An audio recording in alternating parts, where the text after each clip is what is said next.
captain as well, also from Glasgow Rangers, Terry Butcher, calls this the peak of his career as he now takes over the role for the injured Brian Robson and Peter Shilton.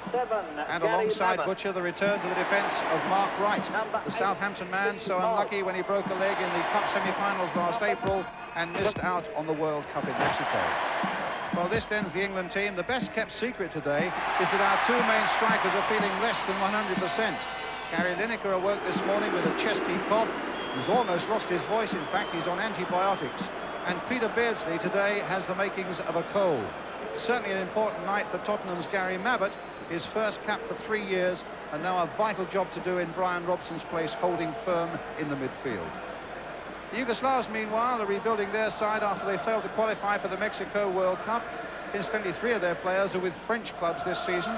The Vojovic brothers, Zoran, the fullback, and Zlatko, the captain and striker, are identical twins. I can't think that that's happened very often at Wembley. While the number 10, Slišković, is just about the leading player in France at the moment with the league leaders Marseille, and there's no doubt he's going to have a big influence in the midfield. The referee tonight is Franz Wöhrer of Austria. It's his first visit to Wembley. So England get this European Championship match underway in white shirts, attacking the goal to our right against a Yugoslav whose the nation has never won here in Britain in 5 matches going back to 1939. They've drawn 3 of them, though. Well, almost a chance there right in the opening seconds for England from Chris Waddle coming in late. Waddle, incidentally, who had a bit of a run-in with the crowd during the Northern Ireland game, and it was noticeable that he was booed when his name was mentioned over the loudspeaker system, but he very nearly had an answer there. Jankovic, Slišković, Vojovic.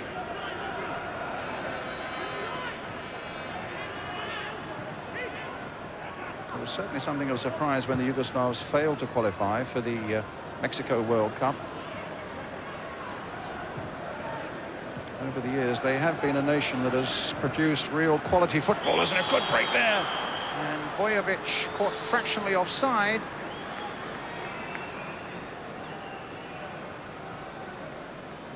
It was a delightful ball played inside Viv Anderson, and it must have been a touch-and-go decision.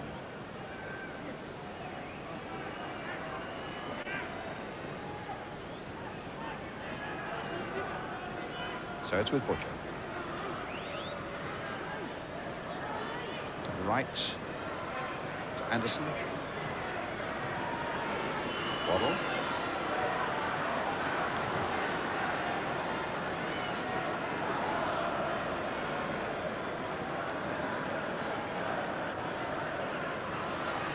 Lineker.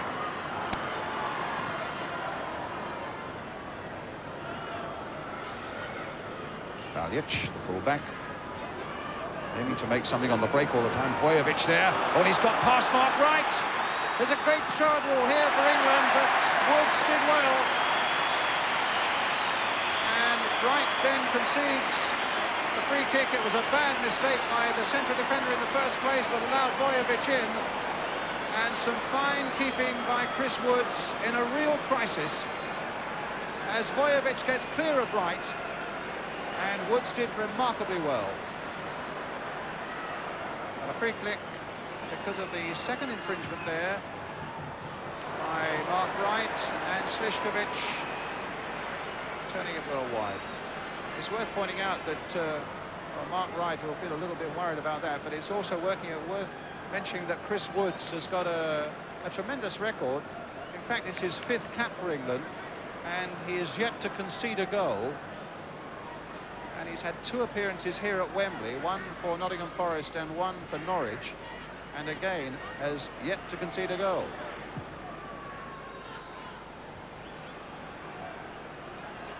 Well, let's hope that duck is not broken tonight. But here's Slišković leading 4 men up now for Yugoslavia, trying to get Vojovic through again, and that time Anderson spotted it quickly. But it's quite clear that on the break, these Yugoslavs can be very dangerous indeed.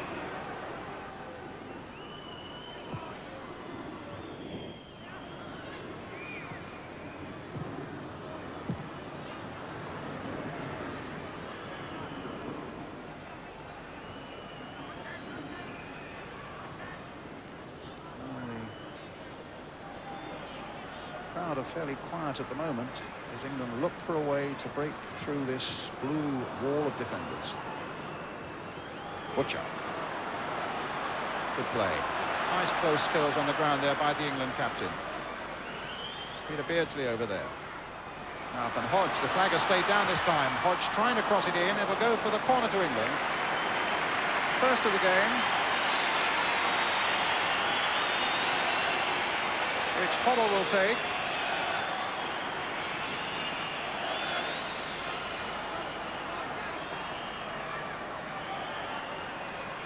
It's the height of Butcher. Height of the England captain. Indeed it's not. It's the number 7, Gary Mabbutt. And a satisfied look on the bench as England go into the lead from the corner. Taken by Glenn Hoddle, and at the other end it's his Tottenham teammate with a magnificent leap. 1-0. Well, we spoke about set pieces and that they could be the thing that wins the match. And there's the first corner finishing in the back of the net. Gary Mabbutt, his first cap in 3 seasons, and a timely goal indeed for England.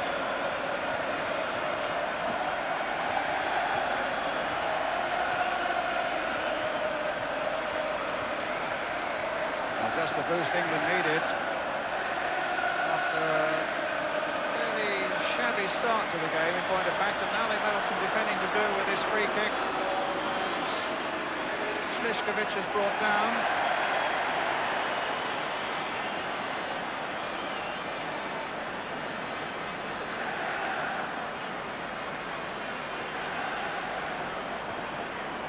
So a set piece at one end that produced a goal. Let's see what can happen when England have to defend a set piece at the other end.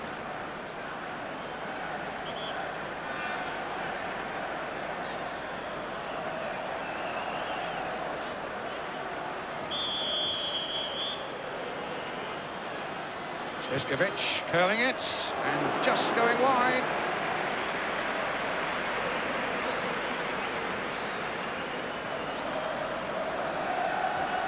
Quality player, but not on target that time. It's his header.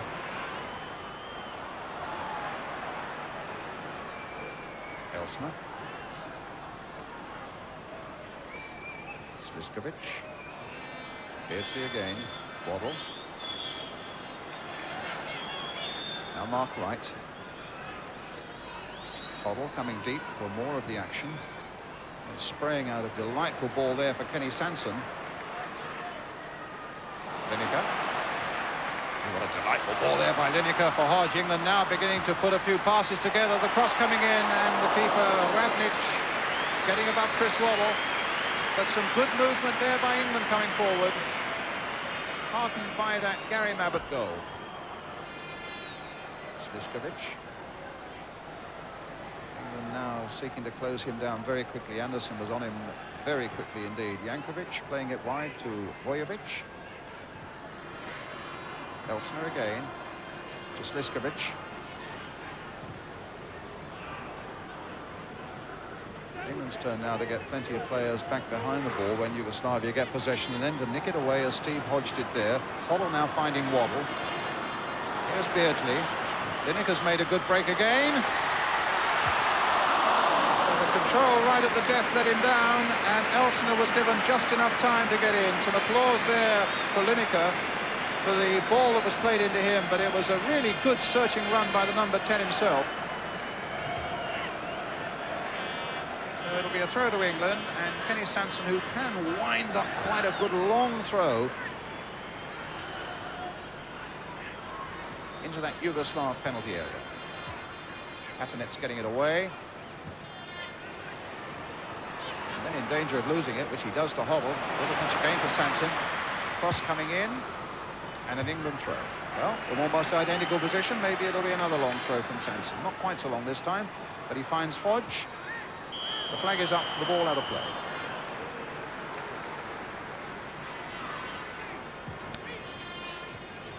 Certainly was a great run a moment ago by Gary Lineker. His goal-scoring record for England is amazing. 14 goals in 19 internationals.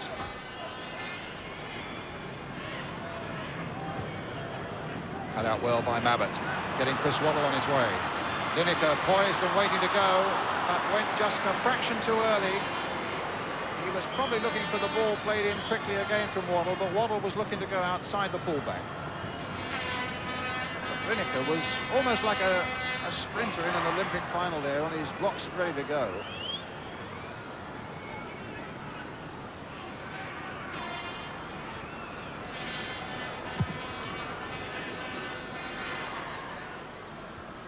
Butcher, who's lost very little in the air, but here's Scorer, but he got beaten there, does Butcher. Scorer with a shot and a good save. Really only the second time that Chris Woods has been called into serious action. Twice he's done his job well, this time from Scorer, going wide of the England defence, pushing it wide. Wasn't maybe the cleanest piece of goalkeeping, but at least it produced nothing at the moment more than a corner. Bojovic getting it back to his brother. Oh no, it's Slišković. And some brave heading there by Butcher. And a free kick to England.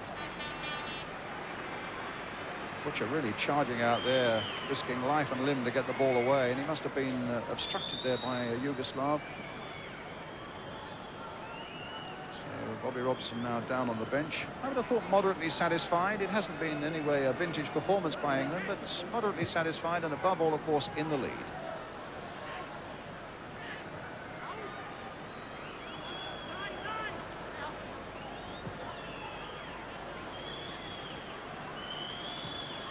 Shaban, Beardsley, Scorer, Katanets, Scorer, Jankovic. It's a good ball there, played for the fullback Bojovic. Getting it to the byline, and Kenny Sansen's head in the way, but it'll be a corner to Yugoslavia.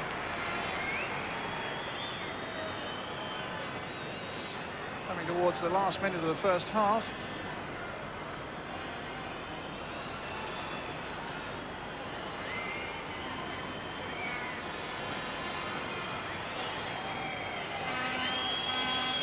Slišković with it for Yugoslavia. Curled out there and knocked off the line by Steve Hodge. The header from Baljic. And England close to losing a goal right on the half-time interval. A wicked curling corner it was too. And there's the header from the fullback, and Steve Hodge getting it away.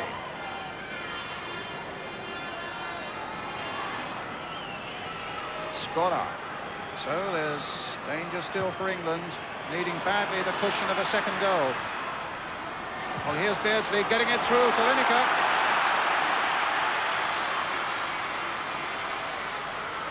Evading all those tackles, but in the end, the ball goes to Yugoslavia and to Jankovic. Slišković. Here's the fullback again, Bojovic. Slišković eluding the challenge of Mabbott. Into injury time now at the end of the first half. Jankovic just nicked away there by Peter Beardsley for Glenn Hoddle. Play for Beardsley. Back again for Hoddle. Waddle is away on the right. Lineker waiting through the middle. Now, Chris Waddle. Trying to get a 1-2 going with Lineker. That's the last bit of action of the first half, where England really had to fight hard for their one-goal advantage. Scored by Gary Mabbott, his first goal for England, and a really important one as well for Bobby Robson's men. So the half-time score here at Wembley in this European Championship qualifying match. England won. That's now attacking the goal to our right. On the evidence of the first half, they look technically a very accomplished side. little surprising in a way that they failed to pick up Gary Mabbutt as he came roaring in for his headed goal. I think what's equally clear is that England certainly are going to need the cushion of a second goal in this second half to breathe a little easier and to certainly make the burden of a visit to Belgrade next November a little more comforting. Well, here's Waddle. Little chip back, and Lineker almost in there. Well, there was a great opening for England. And Waddle certainly on that occasion played a full part in it. Whether he might have got a shot in himself, but he certainly looked to get the ball across to Gary Lineker. And now Sanson going in. Good start to the second half this for England. Played back again for Hoddle. Crossed deep again towards the far post. And Lineker claims it was in, but the linesman and referee said no. Abbott now. Oh, what an amazing start to the second half. Indeed, in the opening of 60 seconds, Gary Lineker might have had 2 goals. The first time when he was pulled back by Chris Waddle, and then with this deep cross by Glenn Hoddle, and the keeper a reaction save keeping it out.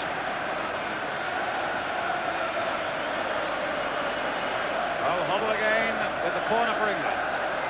Anderson going into this one. And a tremendous shot by Chris Waddle that cannoned off the defender. And in these opening moments of the second half then, the Yugoslavs really under siege, and Gary Lineker is injured on that right ankle, and by the look of him, feels he's injured quite badly. Now, he doesn't want to be pulled to his feet, but let's see what happens here. Just catches, no blame attached whatsoever to the Yugoslav. But imagine possibly a twisted ankle. Certainly Gary Lineker had a chance really early on in the opening seconds of this half as Sanson played it in. And it falls here for Waddle. Thought for a moment he might have had a shot there, but no, he did exactly the right thing, played it across there, and unfortunately for England, Lineker couldn't quite slide it home.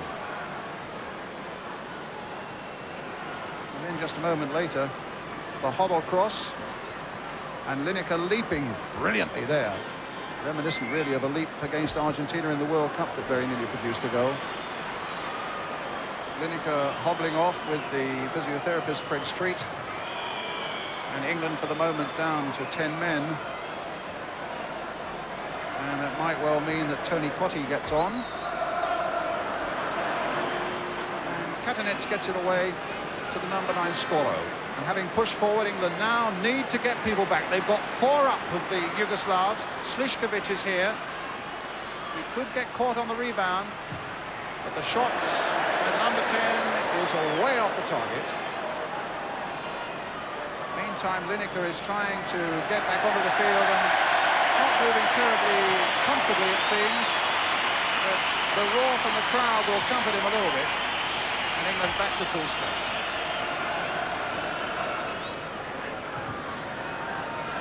Beardsley.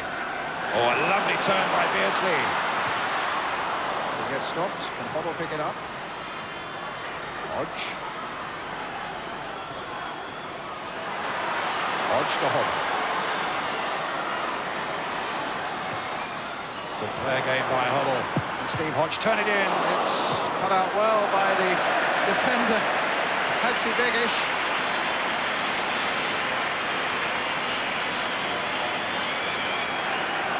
Corner for England,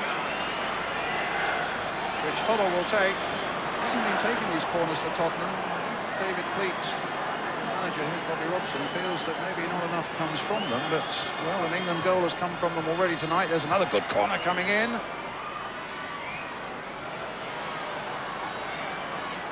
Been in good form tonight, Hoddle. Another delightful ball played in for Beardsley, played for Waddle, and a good cross from him this time!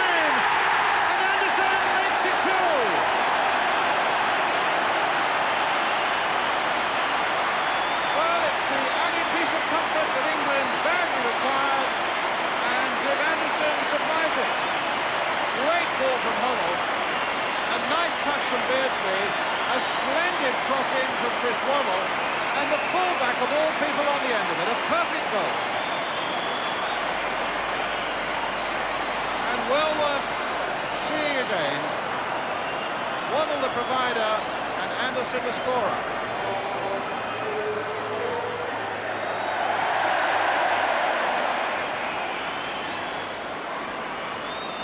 57 minutes gone, and England gets the cushion of a 2-goal lead that you felt they badly required. And the crowd are warming now to this England performance. That second goal has relieved them as much as it must have relieved Bobby Robson. It's Butcher. Beardsley making the break. And England get a throw.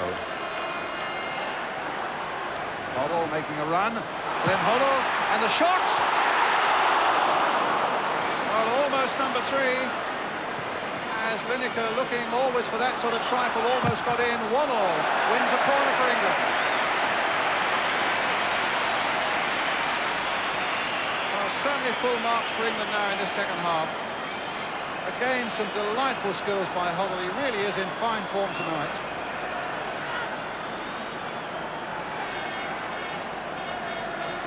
Butcher forward for this one to the near post. Hoddle has picked him out. Beardsley's making a run as well, so it's a short one. Glenn Hoddle again. Might get a shot in here. Curling wide. Goal kick.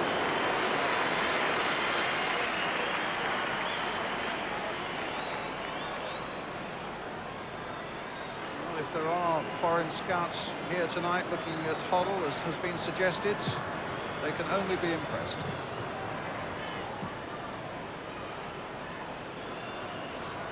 But of course he is still more than anything quite clearly a Tottenham Hotspur player. Butcher's touch. Oh, and it might fall for the Yugoslavs. Bojovic. There's a chance here for Bojovic. Oh, and he's missed it! Well, England had 6s and 7s at the back. The flags go waving around as the Yugoslav hangs his head. Butcher's touch coming off Abbott. Right back pedals, but Bojovic, the skipper, is in. Woods can't cover it. He hurdles over him. The goal is gaping, and it goes wide.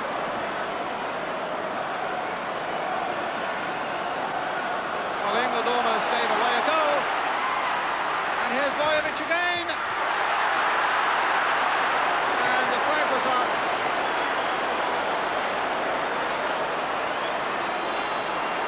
Well, that's remarkable. 2 glorious chances falling to their skipper. Neither of them accepted. And England still leading 2-0.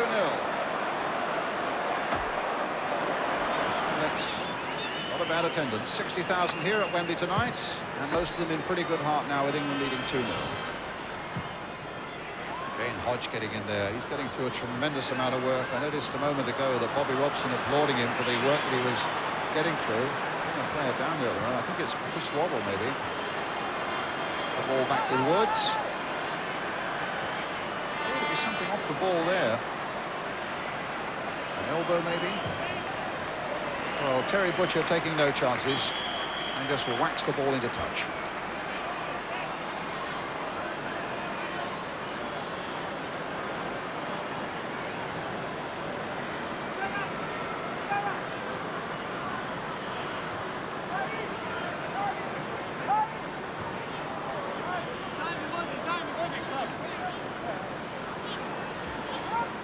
Well, let's see how Waddle got himself into trouble. Ooh, quite a blatant body check there, which went totally unpunished.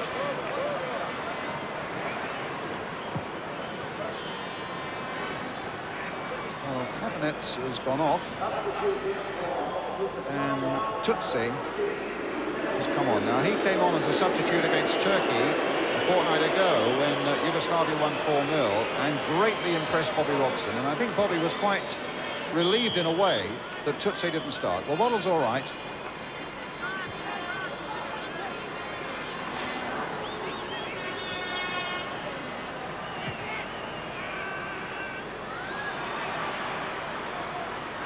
Elsner.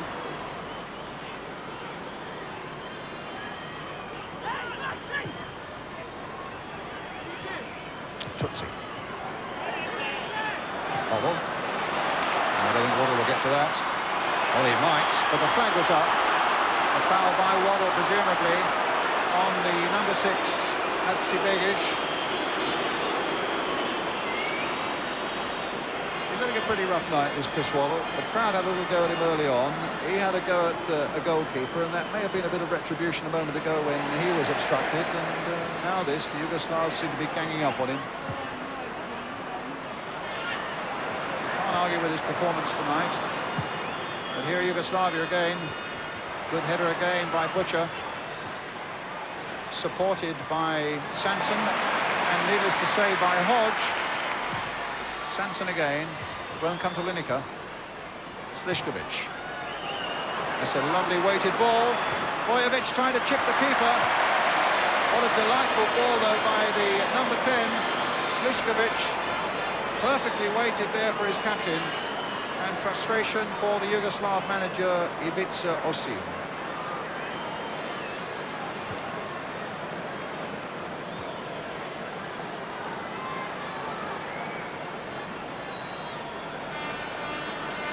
But too hard.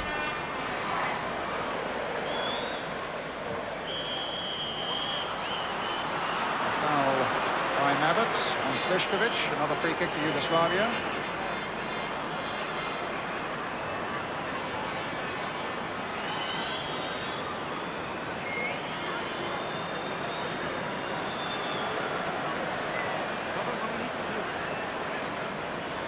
Tuce is only just come on as a substitute, is injured.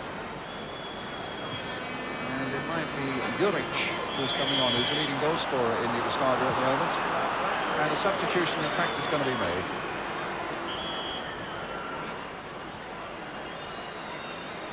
Oh, that's amazing.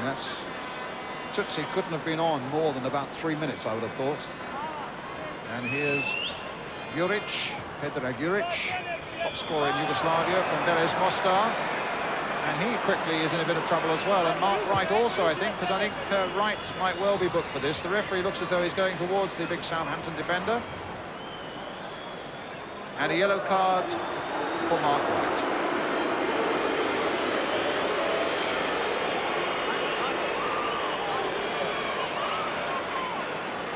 Free kick then to Yugoslavia. It'll be Slišković with it. Meantime, it looks as though they're bringing a stretcher for Tutsi on the far side. So the free kick coming up. A little chip. And it's beaten in the air. So Tutsi going off. It must have been the first tackle that he felt when he came on as a substitute. He's obviously in a lot of trouble there. Touch back by Beardsley for Waddle, and now for Hoddle. Easy for the keeper.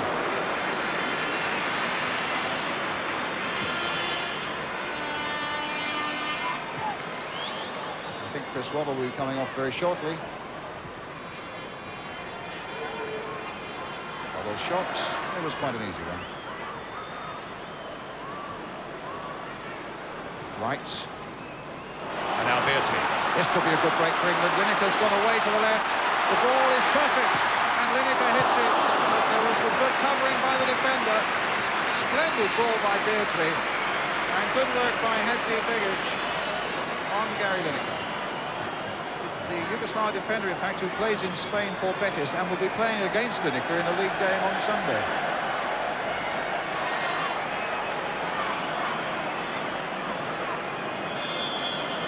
Side waving vigorously because England want to make the substitution, and indeed it's Chris Waddle who's going to go off, and Trevor Stephen of Everton who comes on. No complaints about Waddle's performance tonight.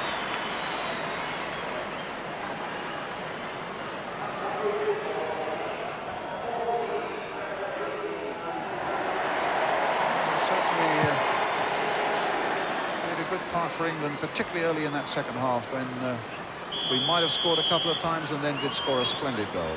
And it was Waddle's cross, remember, that was pushed in by Viv Anderson.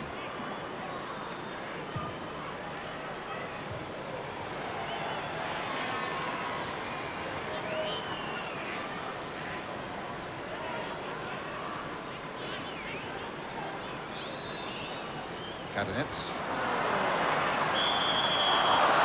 Oh, two England players colliding there. And the game goes on. Two England players are down. Jankovic puts it deep to the far side, and it goes behind for the corner. And still two England players are down. One is Glenn Hoddle. And now at least the trainers can come on. That's a terrible crack there. Well, remember, only two substitutes are allowed. England have already made one, bringing on Trevor Stephen. Hoddle's going off, and they've called for a stretcher.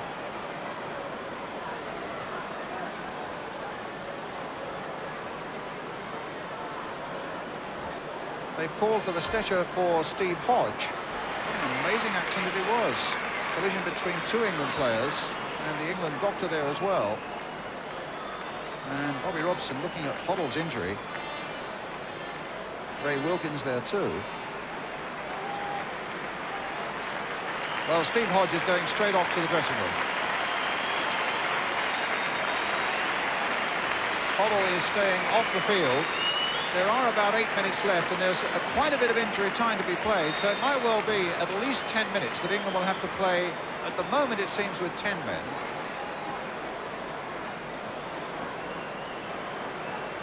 And Hoddle going off, so Wilkins will come on as a substitute.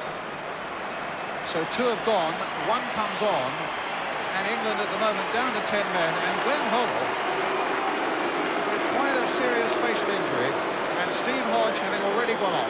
And England now facing a corner, and suddenly a little bit of a crisis here. The ball curled in, and it won't just go in. Charged away again. First to Valic, and it looked as though the ball might be squeezed over the line. England defended then as though their lives had depended on it to get it away. Suddenly there might yet be a break here for Yugoslavia. Slišković cut out by Butcher. Some stern and formidable defending required now by England. Wilkins on as the substitute. Hoddle and Hodge away. Slišković. Sanson.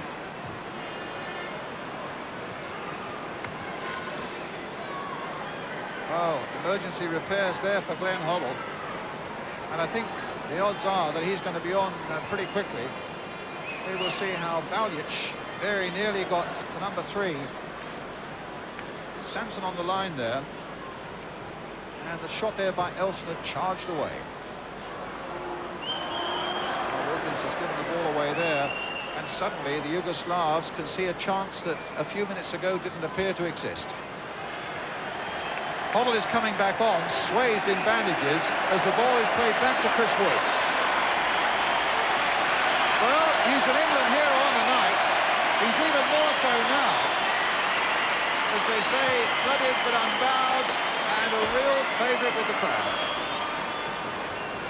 And Butcher, that's right, getting people forward. Hoddle. Wilkins. No, that won't come to Beardsley. Elsner for Yugoslavia. Katanets. The pass is just not coming off for England at the moment, and here's Jankovic. And a chance now. Good save again by Woods. No time from Juric.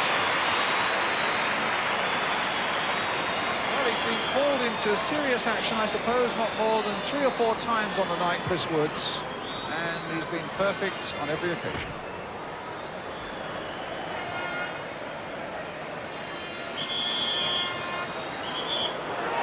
Well, a foul there by Butcher on Juric.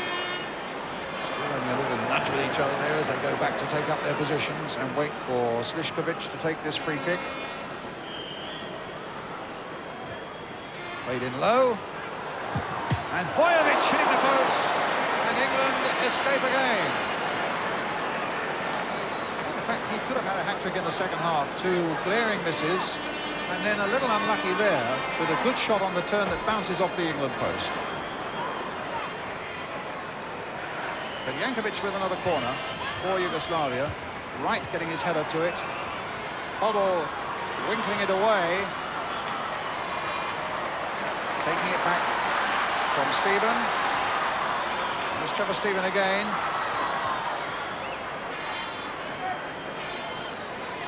We're again looking at his watch, and it's very nearly time now. Played on 3 minutes of time added on. And England on the verge of a very important victory in the European Championship. He's checked with both his Austrian linesmen.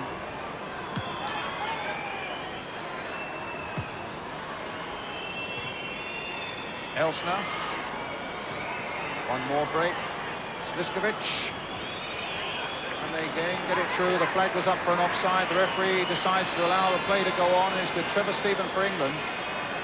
Back with Chris Woods. Yet another look at that Austrian watch. Final whistle. A very important victory indeed for Bobby Robson's team. And hard work it was too.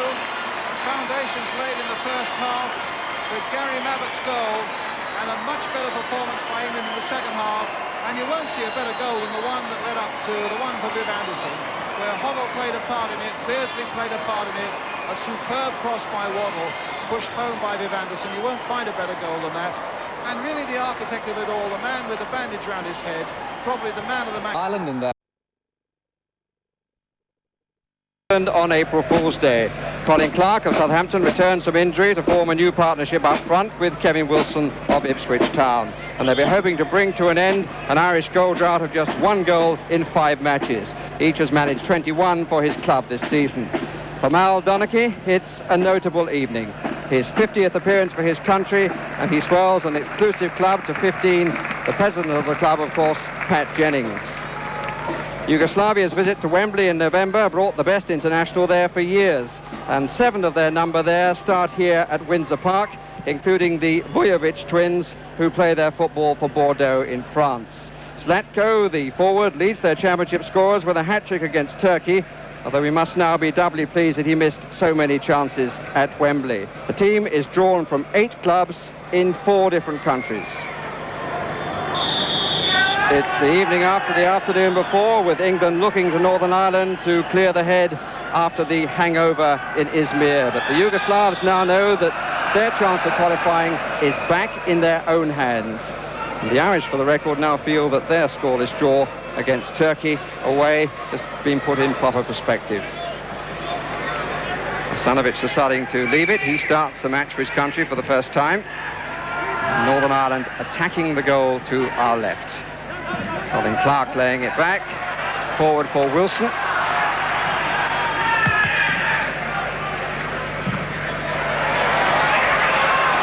It's swirling a bit. Won by Clark.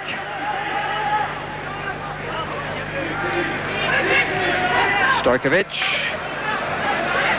Through to Hasanovic. There's a gap appearing on the left side, but it wasn't played there. David McCreary. Nigel Worthington, who's been pleasing the Irish manager, Billy Bingham. And this is the other Vujovic. Losing out to Wilson. The Irish with plenty of players forward.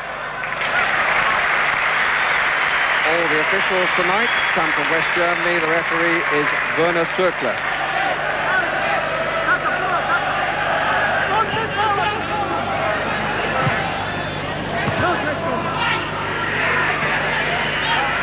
Worthington. That's curling quite a lot. Clark looking for it. Clark with a chance. And Katanets covers his goalkeeper. Just ran away a little bit from Clark, and he wasn't able to get in a shot at the end. So a promising beginning for Northern Ireland, but then they had that against England and then rather fell away. Of course, in possession now is the sweeper. Jankovic, the main provider from midfield, now plays for Real Madrid, and that's a useful ball to Panchev. Still with the chance, and he hit the outside of the post.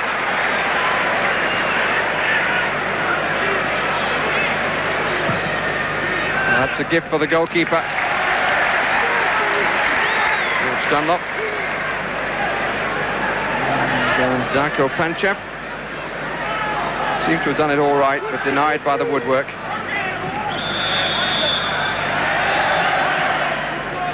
That off for Billy Bingham. Tell Campbell to save, Nigel.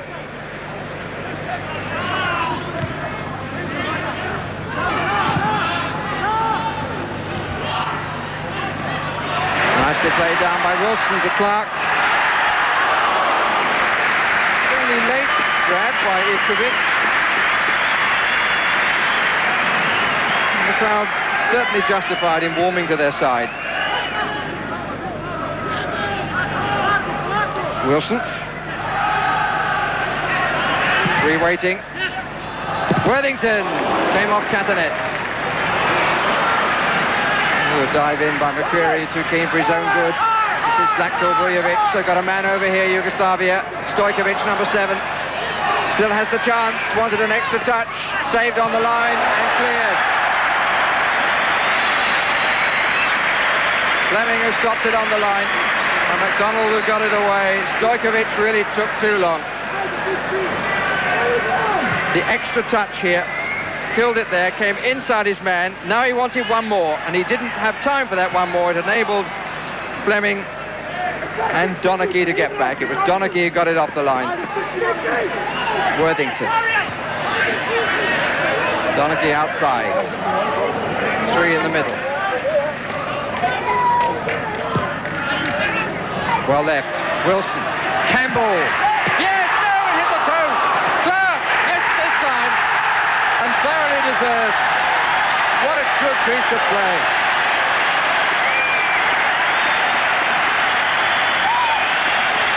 Colin Clark, it's his 3rd goal. Wilson set up Campbell. The goalkeeper well beaten, came back off the inside of the post. Clark able to get there and put it back past the despairing goalkeeper. His 3rd goal for his country, and Northern Ireland's first in these European Championship qualifying matches.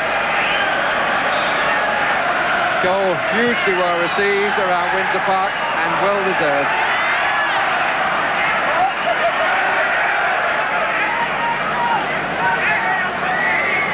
And I would think that its reception at Lancaster Gate would be quite good too. Query.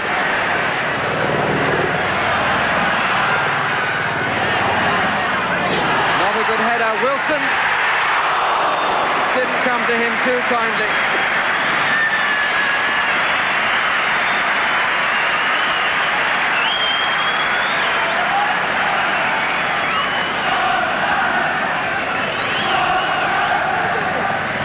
Northern Ireland at the start of the second half in place of the injured David McCreary. And on for Yugoslavia, Zoran Bulic. And he's replaced Sreko Catanets. Both substitutions as a result of injury. And Northern Ireland get the second half going, and Paul Ramsey's first touch is the back pass to George Dunlop.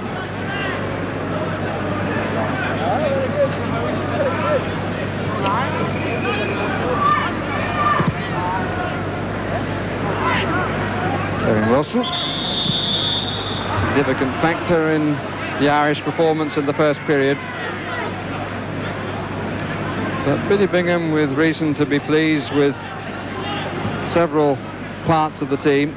The left flank was working well in Donaghy and Worthington. And David Campbell was showing up well on the right, and it's the right that's caused him more problems than the lack of craft rather than graft in midfield. Free kick against Fleming. We're looking at Bajic here. Bajic was the player who played that lovely ball through to Zlatko Vujovic in the 9th minute of the game at Wembley when Chris Woods made such a good save. How important it proved. The free kick against Ramsey again.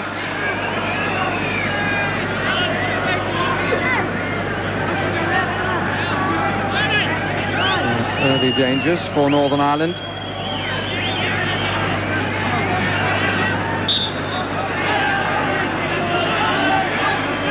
Stojkovic, it may well be the dummy. No, it's not. He takes it and he hits the post and in it goes.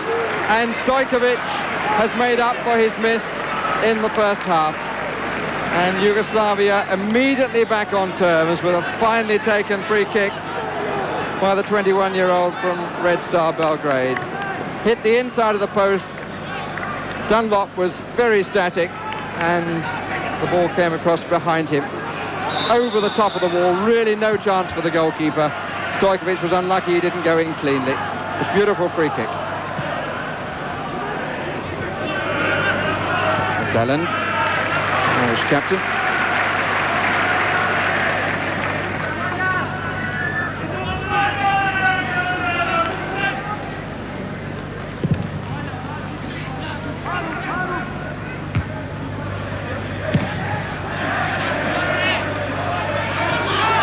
Clark, feeding off Wilson.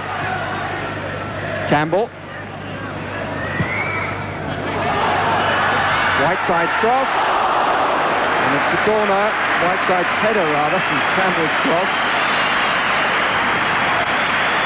The keeper made a bit of a meal of that. Squirted under his palms.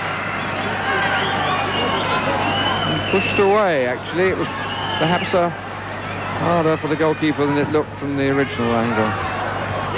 Clark, Wilson!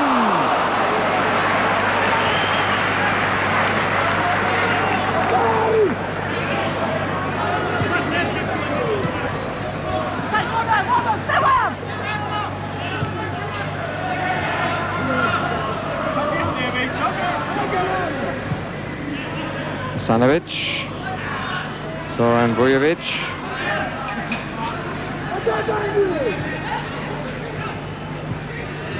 Stojkovic, well won by Ramsey and tidied by Whiteside, who is a growing presence, I think.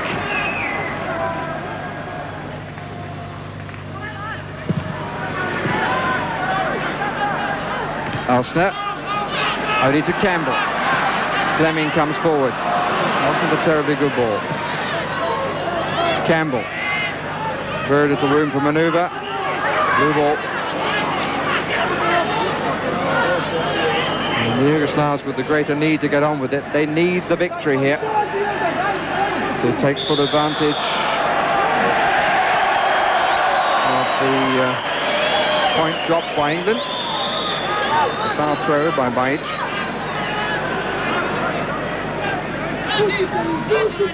Ramsey. It's nicely up from Fleming. Covered by Elsner. Well won back. Hold of the ball has to cross the line. He didn't clear! Begic seemed to stand still then, but his goalkeeper didn't.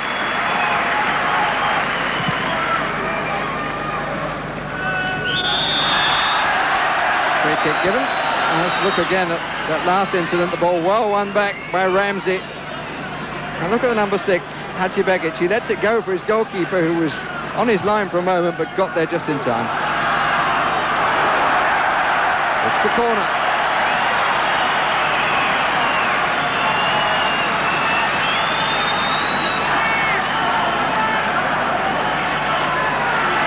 And the substitution to be made by Northern Ireland. Donachie in possession for them. Didn't get the touch from Wilson.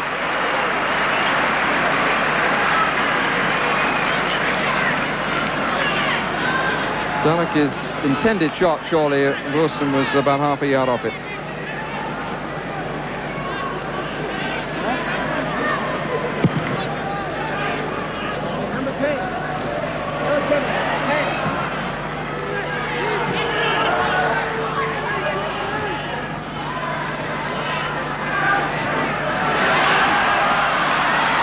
Wilson. Wellington's made a run down the left, but he wasn't seen. Ramsey. Good positive stuff. Clark. Oh, good strike, but wide.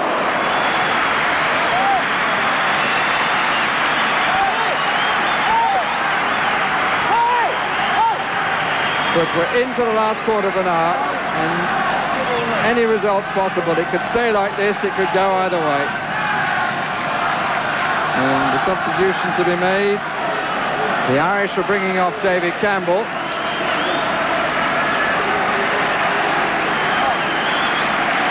And for the first time, the man just voted the Ulster Footballer of the Year, Raymond McCoy, comes on to play for Northern Ireland. Asanovic comes off.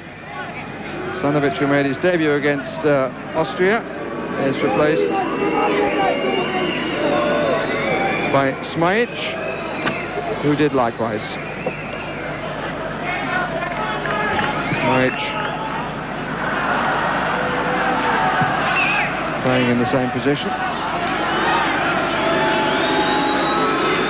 Bulic, Panchev, Donachie concedes the corner. Bulic there for the short one. Stojkovic will hit it longer. Bajic, and just past the far post, it was deflected.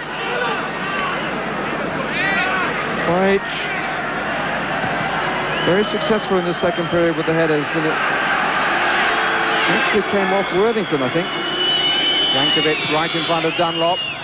Oh, and it's beautifully turned in by Vujovic, the captain. It was a lovely header. I don't think Dunlop saw too much of it. Jankovic there right in front of him, and the flick on. And it's 2-1 to Yugoslavia. Free kick against Panchev, who jumped first at his man and not for the ball. Alan McDonald with the kick. Clark scored the first goal of the contest. Was underneath it then. Nicely done. Right side! Hit the post! Took his time. Took a moment to realise, I think, what a good chance it was, but then hit it very well, away from the goalkeeper, back off the foot of the post. Jankovic, the referee has his whistle in his lips, checks again at the watch, and Yugoslavia have gained 2 vital points, surviving a not inconsiderable threat from Northern Ireland to come back in the second half and win by 2 goals to 1. Young 21-year-old midfield player wearing number 10. He's about to join Inter Milan for a fee of £2.5 million. There's Verkouten's corner kick. Straight across, and Roy Aitken can escort that for the throw-in on the near side. So the Scots opening up in the rigid 4-4-2 formation. There's Guy Thys, the Belgian team manager, who's been 10 years in the job without ever failing to qualify for the European Championship finals. So there's Goff back at right back tonight for Scotland with the throw. Back it comes to Verwoerd, but the whistle is gone. There's a free kick. The big referee tonight, Michel Vautron from France. And the man on the ground is Erwin van den Berg, number 9. And the free kick being left there to Frankie Verkouten, earning his 59th cap tonight, the Anderlecht player. The free kick swerving in, and a good challenge there by Alec McLeish. As Lord Groen made the attack into the box in the air, it was McLeish who turned it behind. So a corner kick to Belgium. Groen stays up with the attack. So it's Jim Leighton on the line as Verkouten plays in the in-swinger. McCoy headed it clear. Verkouten again, there's McCoy still back in defence, and it's Schifo who sends the ball way over the top. And a goal kick to Scotland.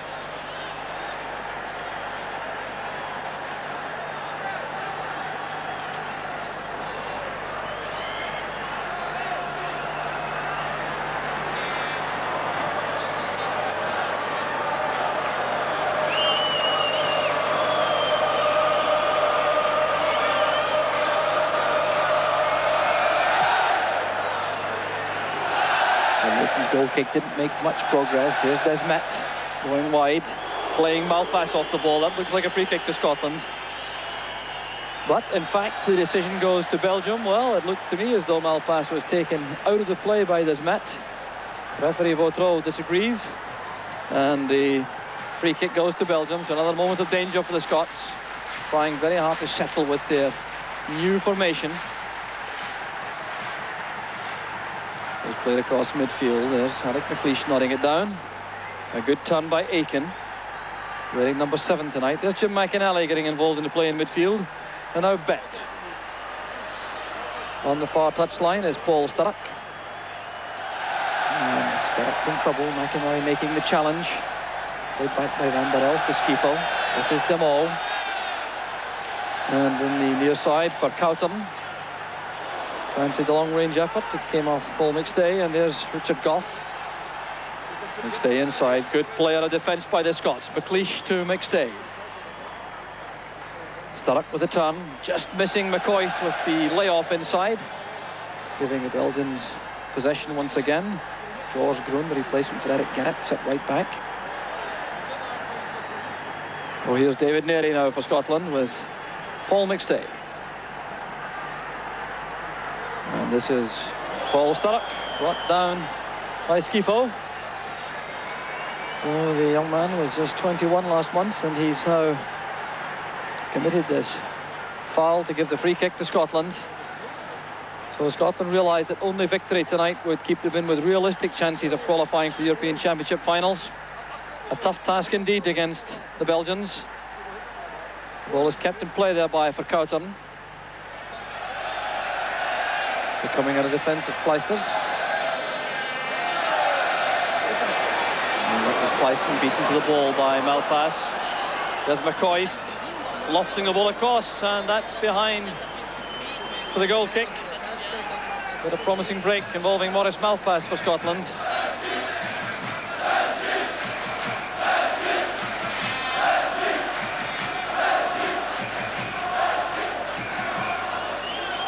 And indeed the ball did not make it for a goal kick. It's a throw-in.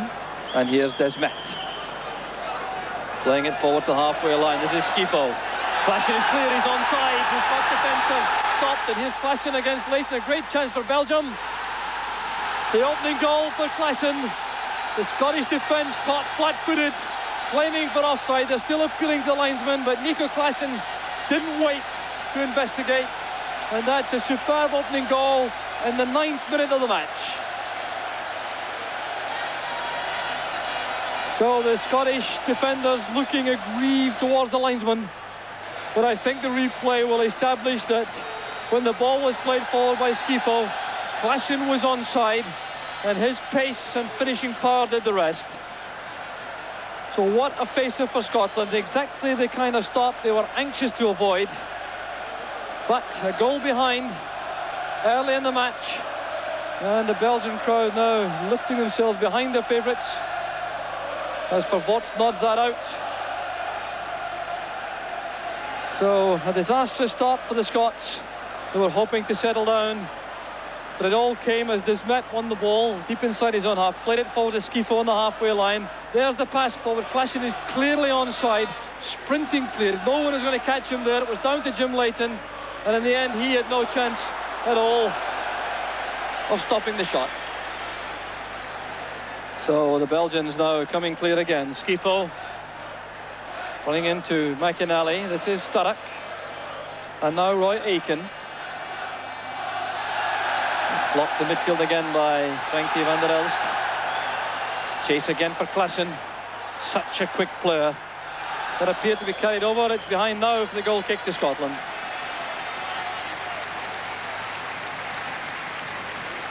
So Klassen, the Tottenham Hotspur striker, gets the opening goal of the night and sets serious problems for the Scots.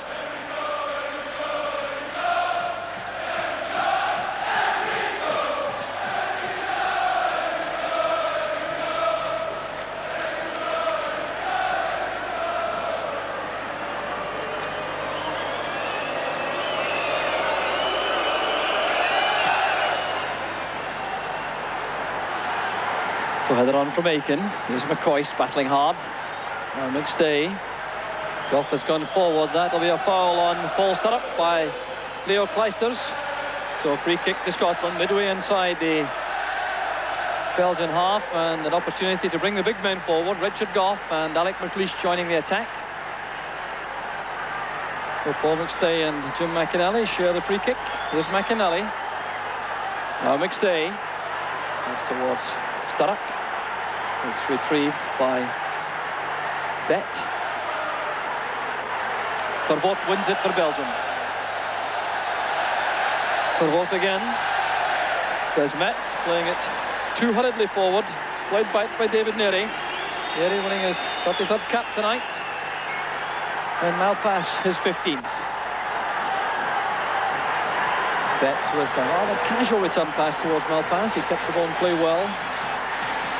Scots now anxiously trying to regroup and settle to make an attempt at getting back in the match as quickly as they can. There's Richard Gough. And a bit of wrestling there involving Damol and McCoist, and the player penalised as the Scottish striker.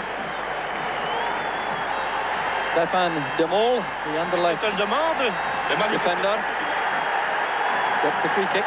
And McCoist, who certainly has been buzzing right from the start of the match for Scotland, is pulled up to the foul for the short one to Clijsters. Far side is Groen. His 26th cap tonight. He would have played in midfield had Gerrits being fit, but now a chance for Scotland on the break. There's Paul Sturrock with Clijsters. Scotland have the throw. So with Roy Aitken charging forward, calling for the ball. It's back though to Malpass. Inside it goes to David Neary. Now McStay. Accurate ball to Malpass. Firmly tackled by Skifo, and the decision goes to Scotland. The free kick's quickly taken. Here's a break on for Scotland with Sturrock. Once again, he has to settle for the throw. Challenged by Groen. So Belgium still leading by 1-0. The score on Nico Claesson in the 9th minute, and Scotland anxious to get back into the attack. Played back by McCoist to Bet. Bet making room for the cross. There's McStay. And there's the equaliser for Scotland. Paul McStay, with his 4th goal for his country, brings Scotland right back into the match. So it was Jim Bet who had the ball wide on the left. He took that header back from Ali McCoist, made room for the cross. McStay was waiting in the box. That's a terrific challenge, and the header left Faf with no chance at all. A superb flashing header from Paul McStay from a Jim Bet cross from the left. And that certainly was no more than Scotland deserved. They've fought very hard indeed. The defence has been resilient. But there's a chance for Desmet playing it forward, and Jim Leighton is quickly off his line. Bet again making space on the left. So over the piece, a very good performance from Scotland.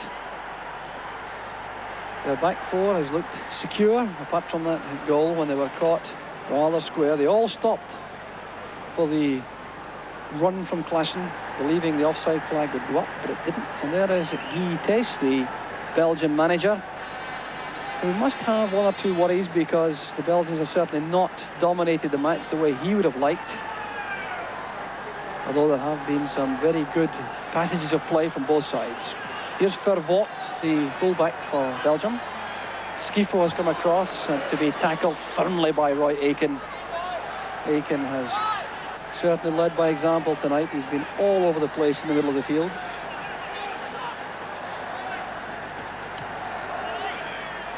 And there's Verkouteren lofting it forward to Skifo, who stayed in the left. An awkward one for Leighton. Good goalkeeping by Leighton. Skifo, the Anderlecht player who is about to join Inter Milan, playing in right midfield for much of the game so far, coming to the left, and that dipping cross causing problems for Jim Leighton. But he reacted very calmly indeed. There's Andy Roxburgh in the middle of the picture. Must be reasonably happy with the Scottish performance so far, with 35 minutes gone. There's McStay. It breaks for Sturrock. Blocked by Clijsters. And now Vervoort. Claesson now in the break. Vervoort supporting. Desmet is through the middle. And there's Jim Leighton, the edge of the box, looking the picture of calmness. His 34th international tonight. He's had 16 shutouts.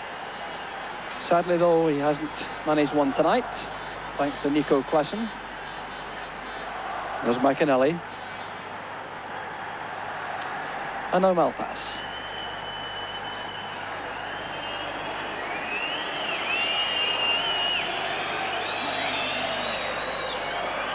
Jim Leighton had 10 shutouts in his 14 internationals before tonight. A remarkable record of consistency.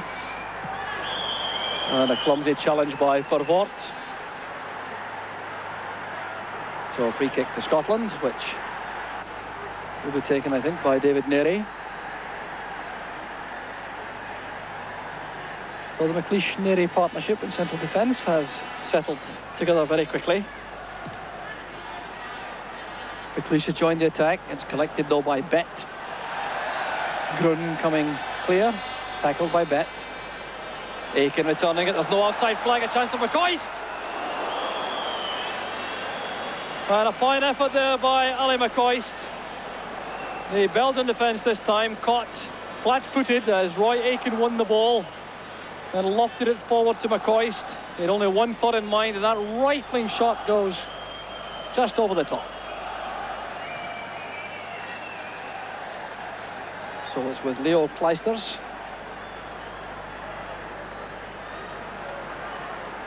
This is Vervoort. Brought down by Sturrock.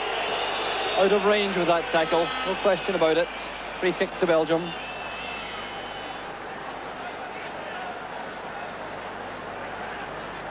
So Frankie Verkouteren is number 6, taking this left-footed. And the header across goal was from George Grun. Very much a favourite here in the Anderlecht Stadium.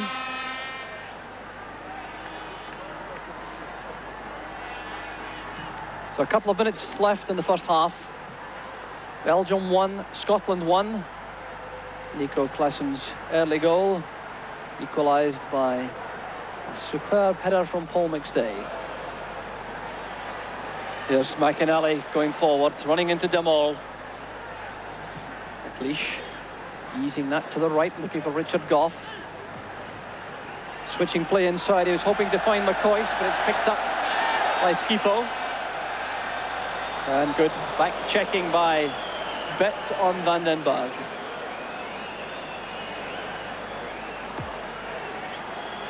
Andy Roxburgh earnestly in discussion inside the Scottish dugout.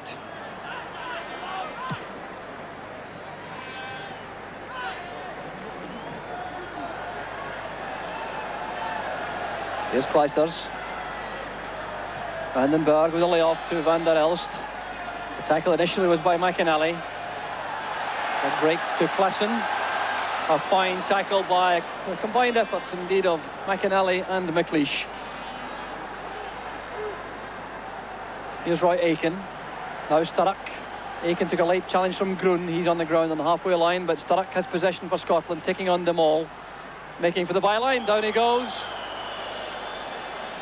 And Paul Sturrock trying to pick up from where he left off in these performances against Barcelona. Brought down by Demol, and another opportunity for Scotland to bring McLeish and Goff into the attack. What a boost it would be right on the half-time whistle if Scotland could snatch a second goal. Certainly have plenty of menace in the box with McLeish and Goff. Jim Bet sends it across. Boyce couldn't reach it. And that's almost played in by Sturrock. Faf smothering that at the near post. With the Belgian defence caught napping for a moment, and Paul Sturrock almost took full advantage. So here's Grun for Belgium, and that's the end of the first half action. A thoroughly satisfactory first half performance from Scotland, playing full of commitment and spirit. They overcame that early setback from Nico Klassen to equalise with a superb goal from Paul McStay. So the half-time score here in the Anderlecht Stadium, it's Belgium 1, Scotland 1.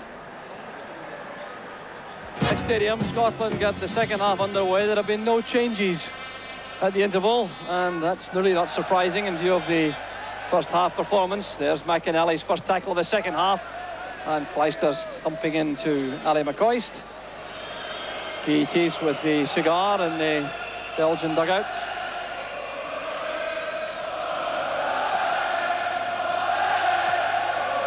Here's Bet. Back it goes to Malpass. And now Neri.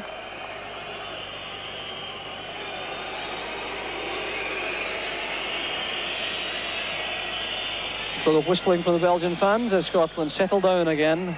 The Belgians have certainly come out fighting in the second half, carrying the game to the Scots.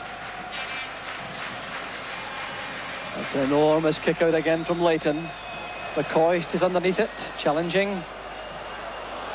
And the snapshot by Paul McStay goes wrong. But he certainly shows an appetite for the match, which helps make him an outstanding midfield player.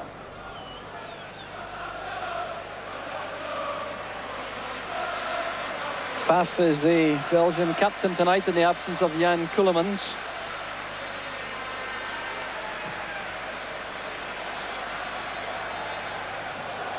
Desmet backed into Alec McLeish. Well, that's an incredible decision. The referee Vautreau gives a free kick to Belgium. Taken shot. Vandenberg is stopped by McLeish. And Bet sending it back to Malpass. Groen's header is picked up by Aiken. That's a good first-time pass. Sturrock. McStay goes on the outside. Richard Goff charging through the inside right channel. Here's Goff. Now Sturrock. Back it comes to McStay. Goff is still up with the attack. That's Richard Goff. Using Sturrock, and the pass wasn't accurate enough. But Richard Goff making a significant impact as he joined the attack. He wasn't picked up by any of the Belgian players. And that certainly supports the school of thought which thinks that Goff is more effective at right back because he can make these surges into attack more easily than he can from centre half. Schifo way back deep inside his own half to create something for Belgium. He has Vervoort on the left. And for Koutern, Vervoort. David Neri at full stretch. Schifo lifting the ball away from Goff. Here's for Koutern. And McInally reacting to a call from Jim Leighton to let that ball go for the goal kick. But Enzo Schifo is certainly making an impact in the middle of the field for Belgium now, alongside Frankie Verkouteren, who's still on the left.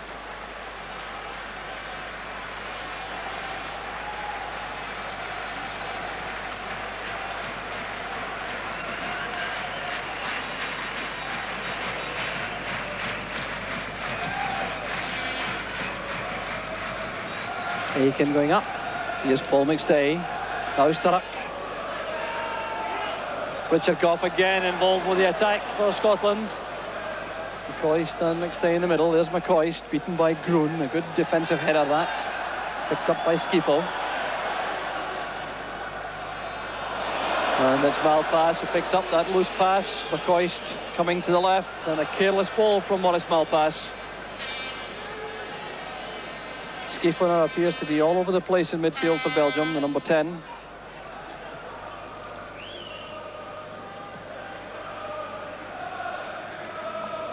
Vervoort.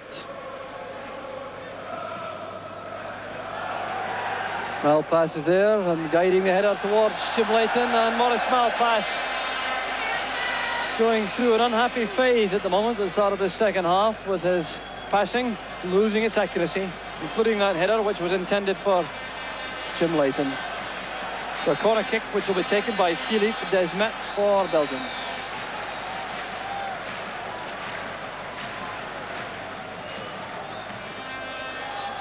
Them all up with the attack, beaten by Goff.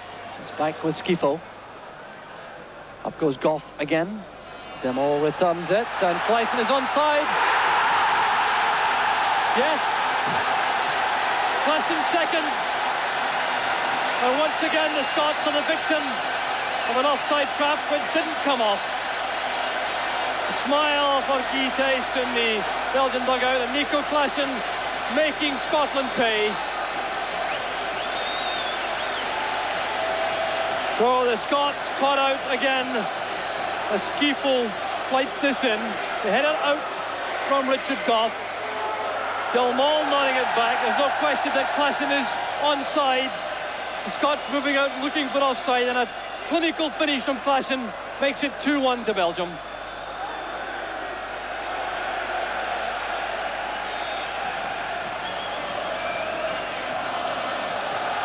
So another disaster for the Scots. It all started from the corner kick initially, which was well won by Richard Goff. Schifo lofting this back in, and Goff, you'll see again, doing another good job with the head clearance. Then it was returned by De Mol. Klassen on his own there as the Scots tried to push out, and an excellent shot leaving Leighton helpless.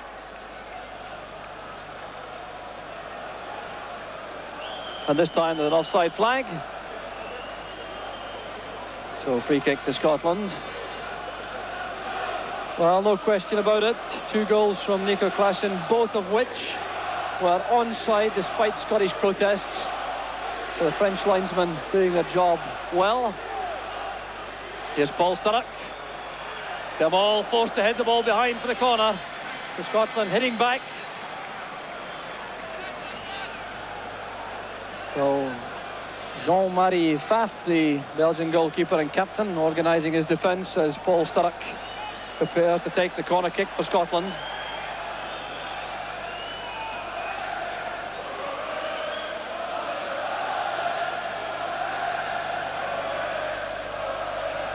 Sturrock's corner kick. Look, Goff got a touch. Here's Jim McInally beating the offside trap. The pass wide towards Bet. He was slow with the ball, and McInally's had to retrieve it again for Scotland.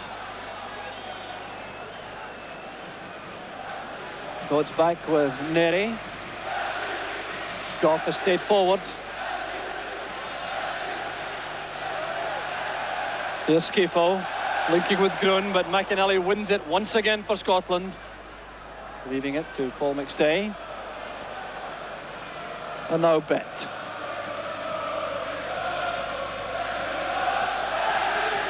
Back to Neri. And Goff is slack and forces McLeish into that tackle on Vandenberg. Down goes Sturrock. The tackle by Vervoort is penalised. The young 22-year-old fullback gives away the free kick.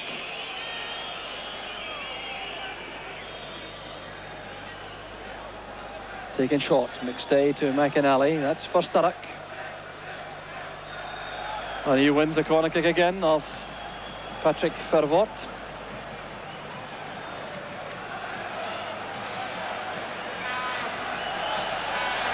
Now Sturrock with a corner. Goff nodding it in. There's McCoist! And the referee gives an offside decision, which the linesman certainly did not agree with. But that was magnificent goalkeeping from Pfaff. And Ali McCoist coming close to his first international goal. Well, a relief undoubtedly for the Belgians there. The corner kick, a deep one from Paul Sturrock. Richard Goff hanging back, nodding the ball into the danger area. There was McCoist willing, he looked to be onside. And referee Vautreau overruled the linesman to say that McCoist was offside. A huge kick out this time from Pfaff. McInally wins it in midfield.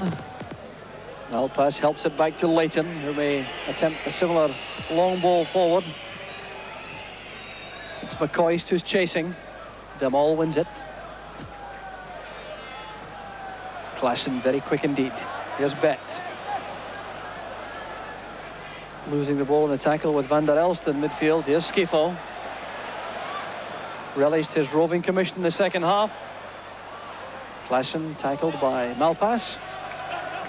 And now there will be a change made by Belgium whenever referee Vautreau sees the activity on the track. And indeed he has now, and it's Schifo who's going off.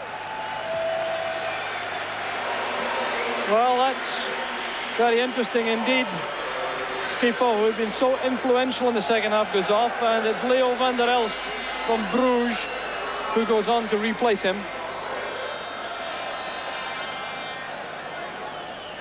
I don't think the Scots were too unhappy to see the back of Enzo Schifo. Here's Desmet. Offside flag is up this time, and the free kick to Scotland.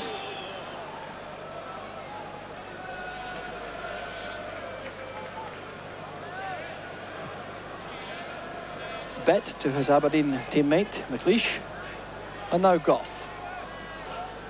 That's towards McCoist. Eased under the ball by Vervoort. So Scotland have the free kick this time. Jim Leighton is the man in a hurry for Scotland. Time, of course, very much the enemy. We're in the 29th minute of the second half. Scotland trailing by 2-1. 2 goals from Nico Klaassen. So Bet's free kick. McLeish got a touch. Here's McCoist. Now Aiken. He has McStay available inside.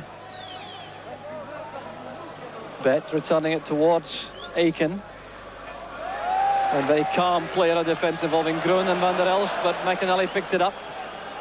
Linking with McStay. Good play from McInally. McStay's cross blocked by Groen. The battle is still on between the two players. The referee waves play on as Groen wins that challenge. David Neary's clearance picked up by Klaassen. 2 players wide on the left for Belgium. There's no offside.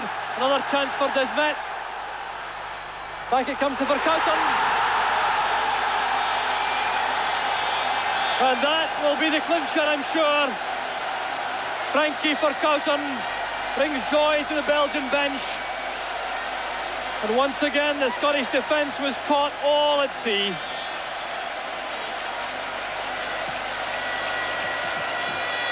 So the pass from Klaassen set it up. Here was Desmet. Look at the space there. The overlap with 2 men on the far side. Desmet driving in on Jim Leighton. Jim Bet trying to get back. He laid it into the path of Verkouten. And the finish was deadly.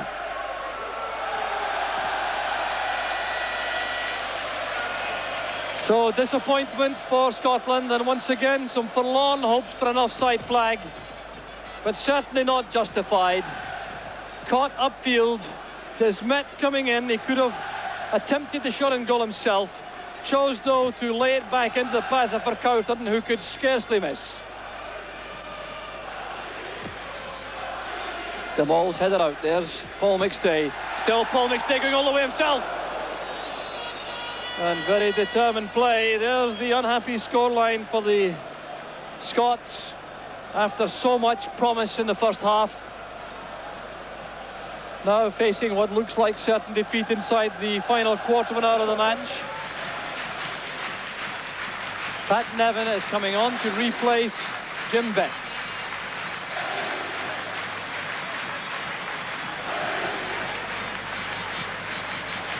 So there's the indication that Pat Nevin will get a late opportunity for about 10 minutes or so to make an impact on the match.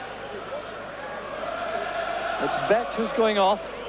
And apart from the cross, which brought about the Scottish goal, Bet has not made a big impact on the match.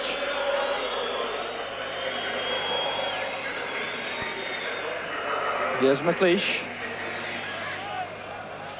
Gets help inevitably from McInally. That's towards Turek. Cut off by Kleisters.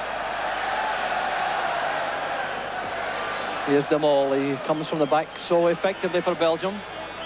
And De Mol and Aiken having a little bit of a joust off the ball. It was spotted by the referee, and the man committing infringement was initially the Belgian, so Scotland have a free kick. Vigilant refereeing that time by Michel Vautreau.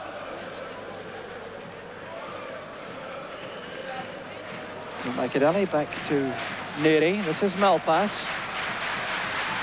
Nevin is playing in the outside right position. Sturrock and McCoist together through the middle. Here's McLeish leaving it to McInally. That's his Sturrock. That's for Nevin. The ball was out. Not enough room there for that kind of pass in that situation, I think, from Paul Sturrock. So Patrick Vervoort has no urgency about him now, with the game comfortably now apparently in Belgium's hands by virtue of their 3-1 lead. Well, some early promise from the Scots when they equalised. The early goal from Klaassen has not materialised in the second period, when the Belgians really have taken control with some fast, incisive build-up play from midfield and jet-paced striking from Klaassen.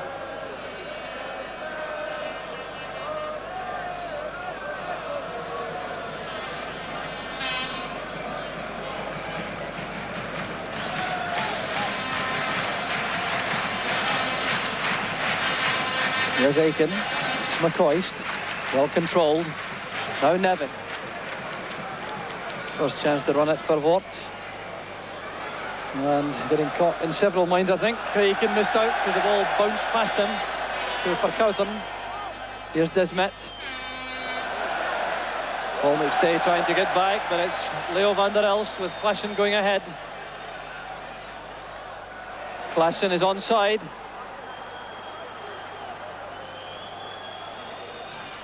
That came off Paul McStay. It'll be a corner kick to Belgium. So Klaassen remains the thorn in the flesh of the Scottish defence.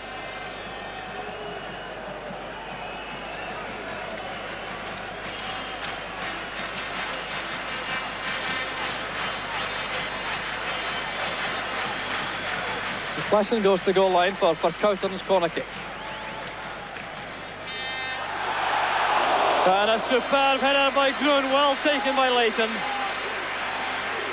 Fine goalkeeping by Jim Leighton, but George Groen almost made it 4. And McCoist couldn't control it.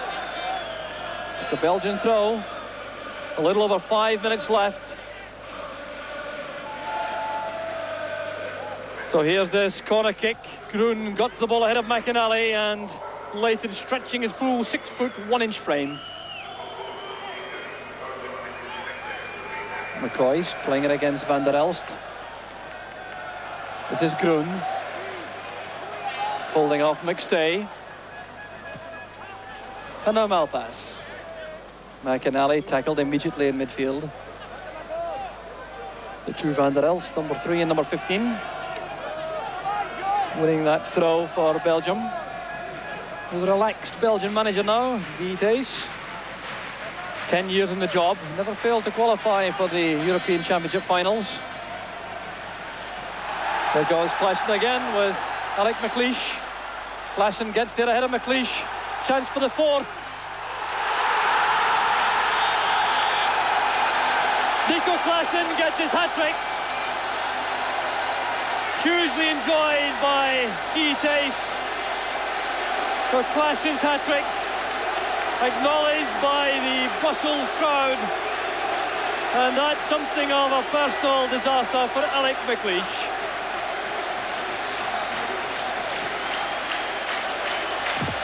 So it was the pace of Klaassen which McLeish couldn't really handle. McLeish appeared to be there early enough, but Klaassen was strong enough to hold off that challenge, then to turn inside. McLeish lost his footing, and from that point the die was cast, and Klaassen managed to squeeze that past Jim Leighton into the near post corner. So it's a 4th for Belgium. Just 4 minutes left. And there's Klaassen again. Now just look at the way he withstands this shoulder charge from Alec McLeish. A very strong little player with a low centre of gravity, strong on the ball, getting up very quickly indeed. And this ball, in fact, appeared to be played in almost by Jim Leighton. And another substitution will be made. It's Van der Smissen coming on to replace Frankie Van der Elst. Well, this is simply, I think, an opportunity to give Van der Smissen a run. There's only seconds left in the match.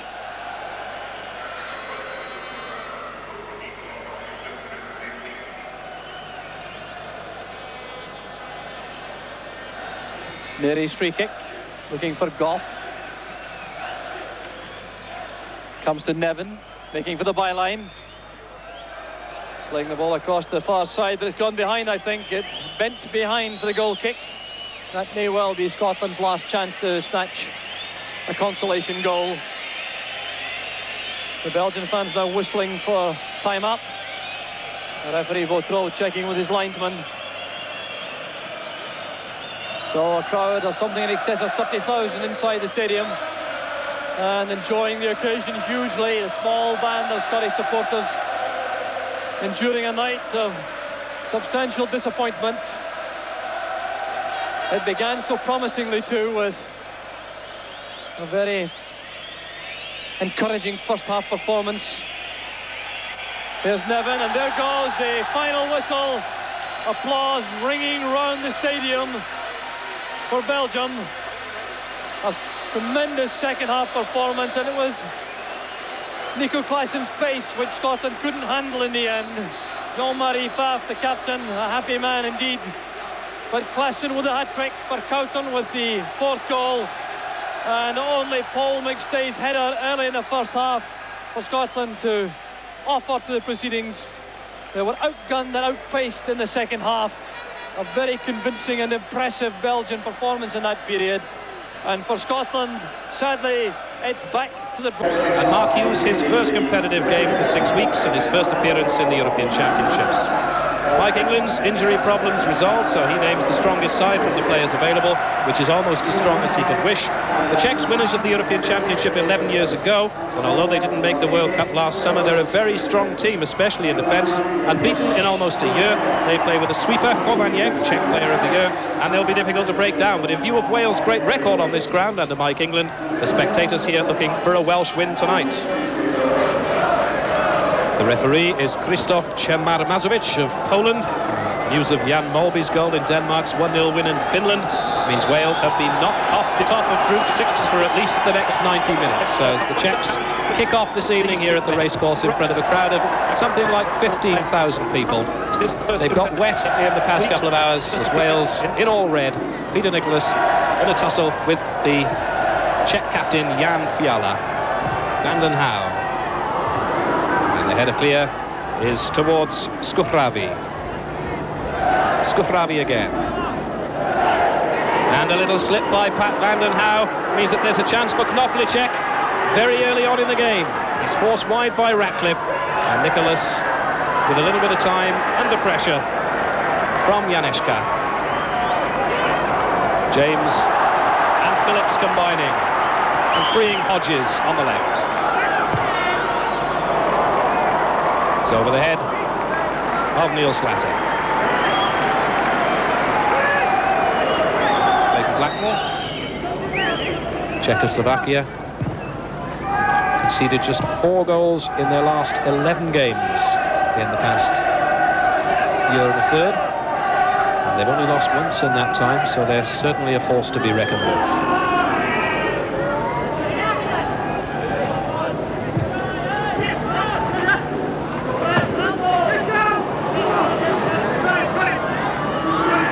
Kula, Skuhravi.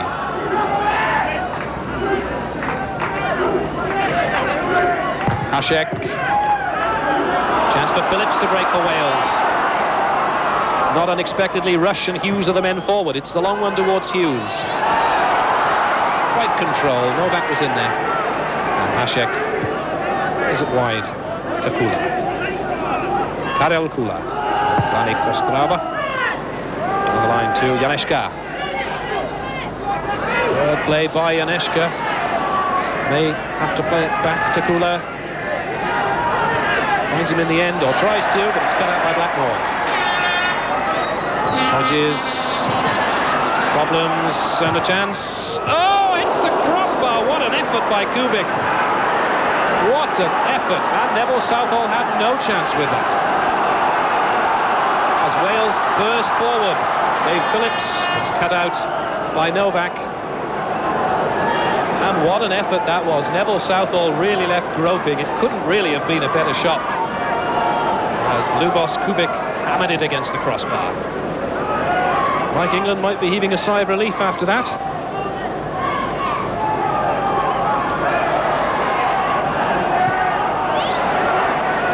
Ratcliffe.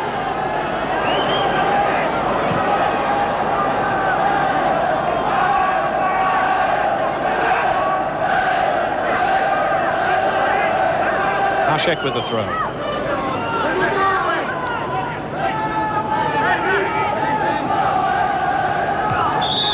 Foul by Peter Nicholas on a man who hit the crossbar just a moment ago, Lubos Kubik.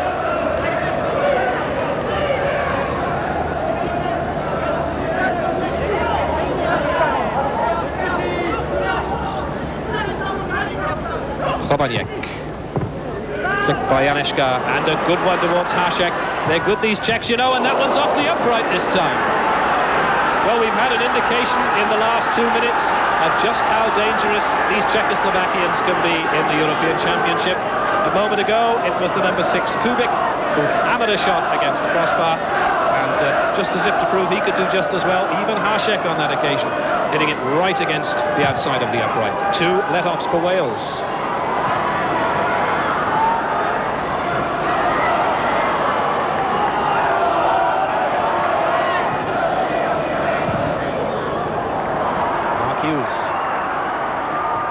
Again, the close attentions of Novak. Gets it across. Chobaniek clears.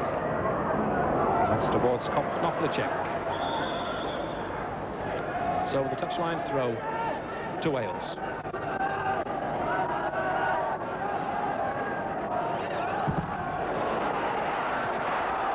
That's a dreadful ball by Chobaniek. Rushes in there with Mikloško. Mikloško won't be too pleased with the way that his sweeper put him into trouble there. Rodgers. Really beginning to establish himself now in the Wimbledon first team and in the Welsh team. Robbie James to Nicholas. It's towards Hughes. Good control and a good volley. Not quite keeping it down. But just a little sign of what Mark Hughes can do. He may have not played much competitive football lately, but you can hardly accuse him of looking sluggish then. Slatter. Rush. Phillips. Can he get it curling across? He does towards Robbie James. Hodges just paused momentarily. Hughes! And hacked clear by Novak. But the danger's not passed for the Czechs. Kevin Ratcliffe. Not a good ball in field. And now it is cleared, Janeška. Goalkeeper Mikloško suffering a bit as a result of that. And also suffering as Janeška. After a little challenge from Kevin Ratcliffe. So a moment of panic there in the Czechoslovakian defence. Kubik. Again using that poise to beat off the challenge of Nicholas. It's towards Knoflicek. Got the cleanest shirt on the field. Kula.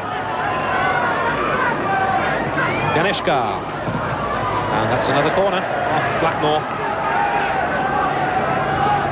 Experienced man, Janeška. 35 caps he's won.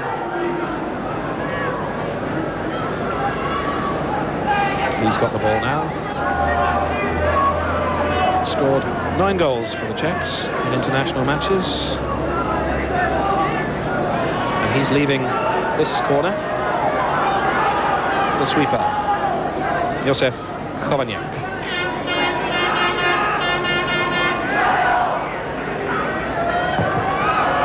It's off Robbie Jones for another one. Wales yet to win a corner. 32 minutes played. Czechs putting on the pressure. Again, Chobaniek. Will he vary at this time? It's an interesting one towards Kubik. Oh, dear me. What a lovely shot. What a marvellous corner that was. Just chipped across by Chobaniek. And walloped by Kubik. And it wasn't far wide as well, although the Welsh defender was watching it all the way.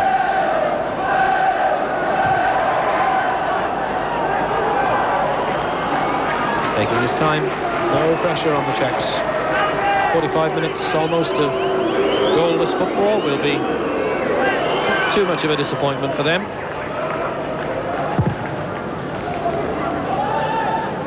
They end the half coming forward. Janeška cut out by Ratcliffe. Nicholas to Blackmore.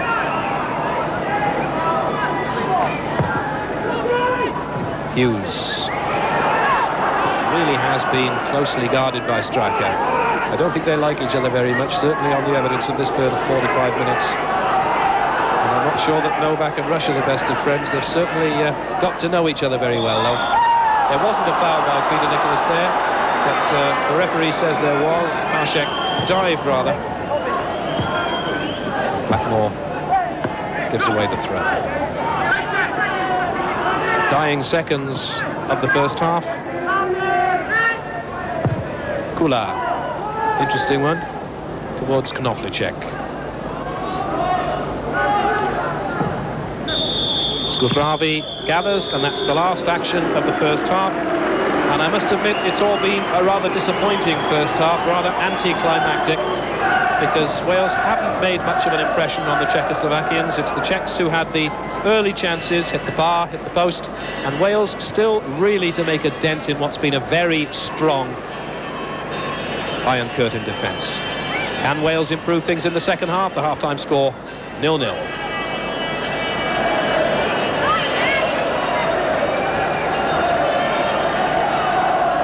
So Ian Rush and Mark Hughes and company have another 45 minutes in which to break down this very composed-looking Czechoslovakian side and regain their place at the top of Group 6 of the European Championships. A place in West Germany next summer is what they're all striving for. The referee checking with his linesman. And off we go at the start of the second half. And the first action from Pat Vanden Hauwe. Novak is fouled by Mark Hughes.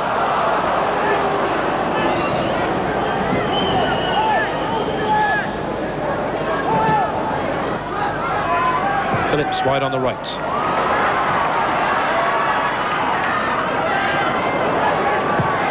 It's towards Robbie James, a good one. Can he turn? Can he get one in? Second chance perhaps towards Rush, and that's just past.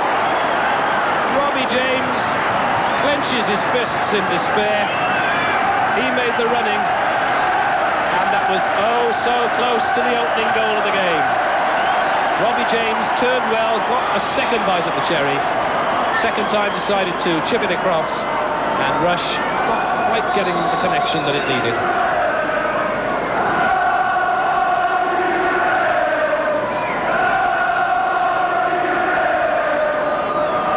So Wales making their presence felt at the start of this second half, certainly. Hodges goes outside Straka. That's towards Hughes. Good save that time by Mikloško. That certainly enlivened the racecourse crowd. Getting behind the Welsh team now, as they always do. Kula. Little backflip by Ratcliffe towards Southall.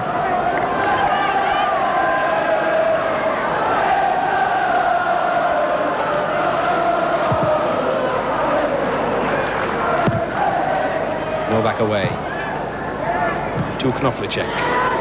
Comes inside Slater rather well. Got a little bit of space to work in.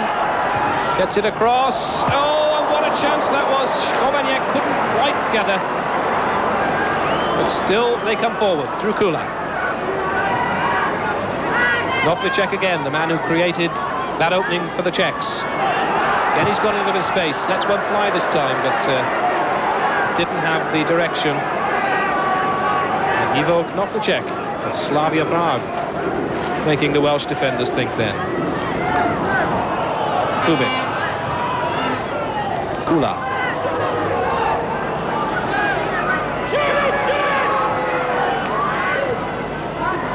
Vanden Hauwe finds Phillips. Robbie James in space, finds Hughes instead, does Phillips. Hughes back to goal, plays it to Nicholas. That's an interesting one from Nicholas, looking for Phillips. Can he get there first? Across comes Kubik as well, and that's off Kubik for a corner. Well played, Phillips. Lubos Kubik conceding the first corner of the second half in the 12th minute. Wales win it.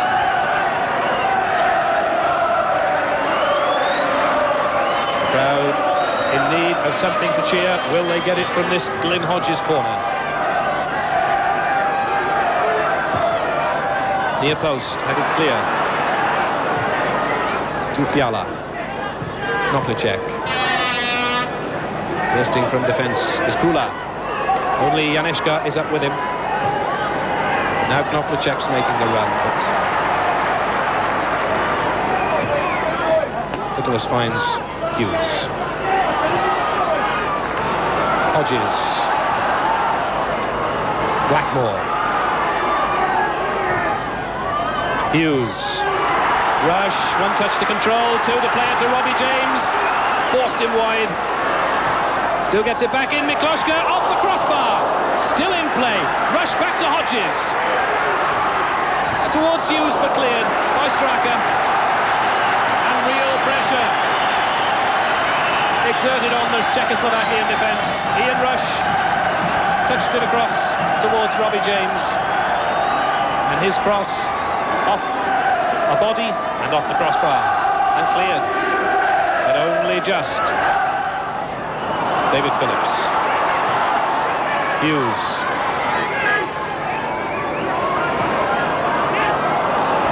Landon Howe. Ratcliffe.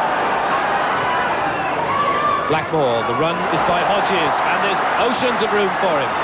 Can he make the most of it? Tried the low one. And it ricocheted off Hasek.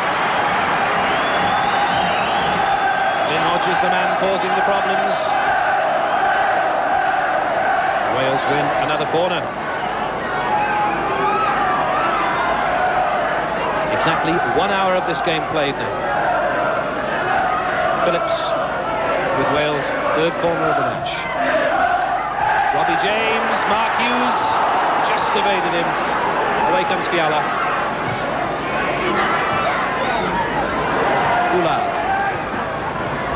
Fiala, good play.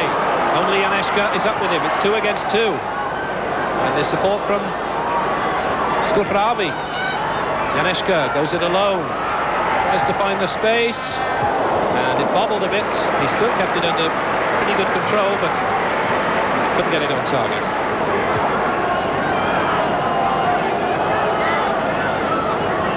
So we've got a lively game on our hands now. It's taken a bit of time to warm up. But a little bit of end-to-end excitement, and this time the action's at the check end as Ian Rush tries to find Dave Phillips. He checked his run. Fiala hadn't and was covering well.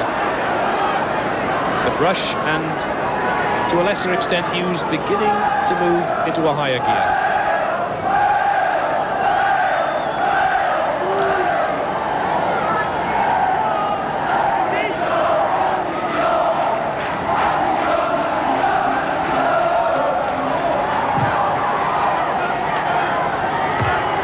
On by Janeška towards Knoflicek.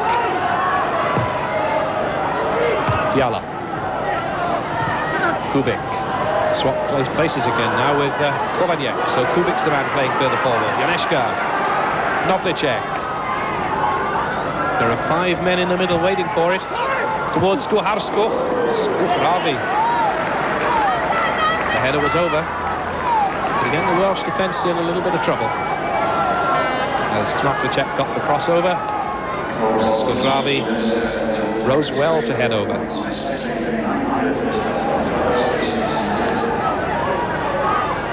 "20 minutes to go. 0-0 the score. Wales knocked this evening off the top of qualifying Group 6. Need to win to get back up there. Kubik.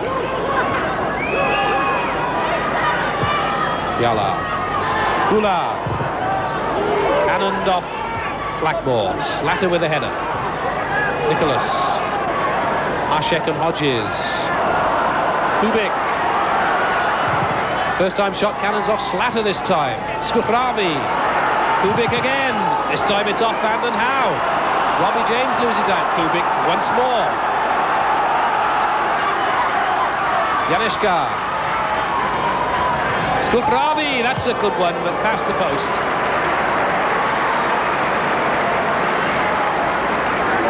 So Wales living dangerously again.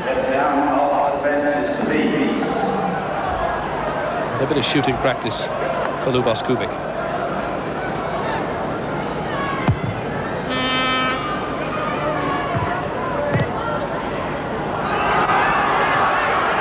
Khlobaniec. And Rush was there. Mikloshko needed 2 goes. And the referee says that was a foul. Rush doesn't like it. He's saying it's an act. Harsh words from Ian Rush. The goalkeeper is staying down. The crowd incensed. The referee saying, no trainers on the field, please. And there is really nothing wrong with the goalkeeper at all. And after all that, they take the free kick too quickly.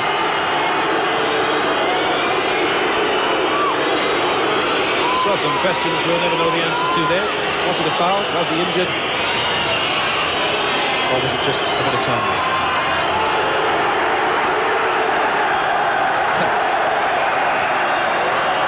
Rush, a little bit of getting rid of his frustrations there, I think. Knoflicek, Skufravi, and again, Janeška. Crowd getting behind Wales, but the Welsh defenders having to get behind the Czech attackers as Janeška cuts inside Blackmore towards the far post. Skufravi loses out to Neville Southall.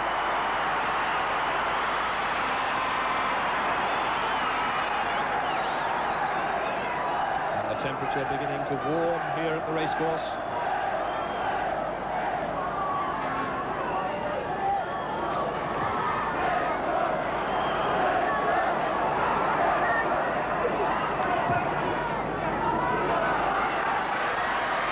Just the flick was enough to Fiala. Brandon Howe.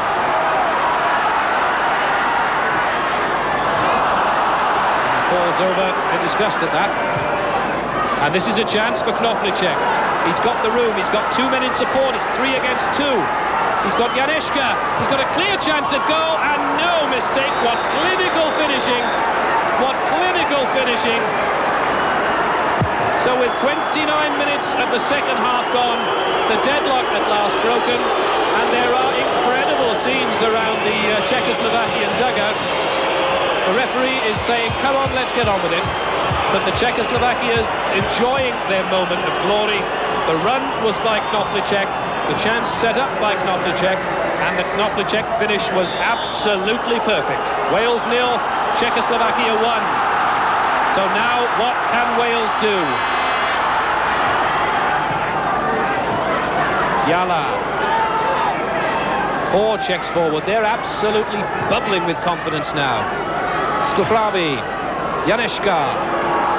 Plenty of time to set himself up, and that was dipping, but didn't dip enough. A couple of yards over. And Glyn Hodges is coming off. And Andy Jones of Port Vale. Wrexham born. Gets a cheer from the local crowd. And Andy Jones, who scored in his debut against Finland earlier this month, can he do it again tonight?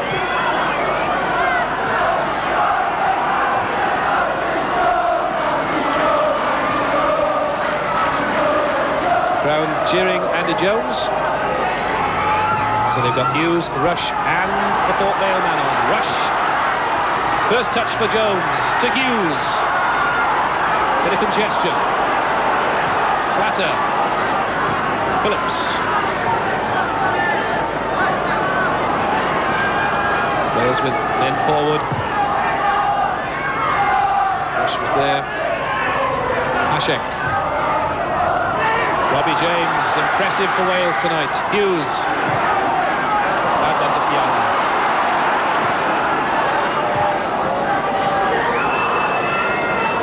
Janeška. Then the Welsh defence stretched against something they've got to be wary of. The fact that goals may well count at the end. 0-1 would certainly be better than 0-2. So another breakaway goal by the Czechs, as well as ruining Welsh chances on the night, could further impair their chances of progress at all. Hughes, that's a good one towards Phillips. Jones trundles up into the centre. But he didn't have bothered first time anyway. Phillips gets another chance to Nicholas this time. Beats off Khlobaniec. Jones was there, and he missed it. But in the end, Desperate Czech foot was there to divert it for a corner. Andy Jones not quite getting the final touch.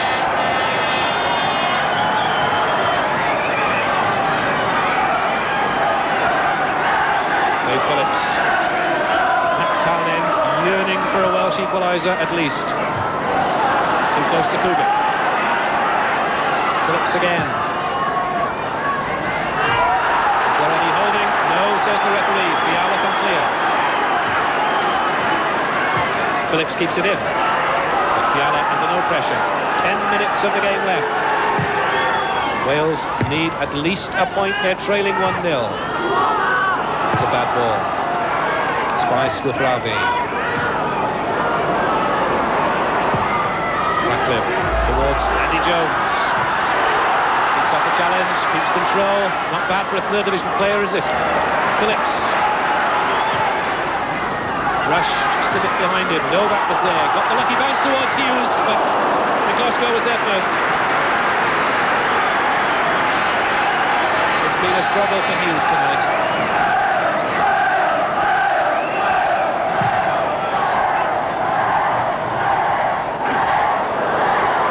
Neville Southall just getting the better of Skufravi. Hughes, real end-to-end stuff now. Wales leaving themselves a little bit exposed at the back.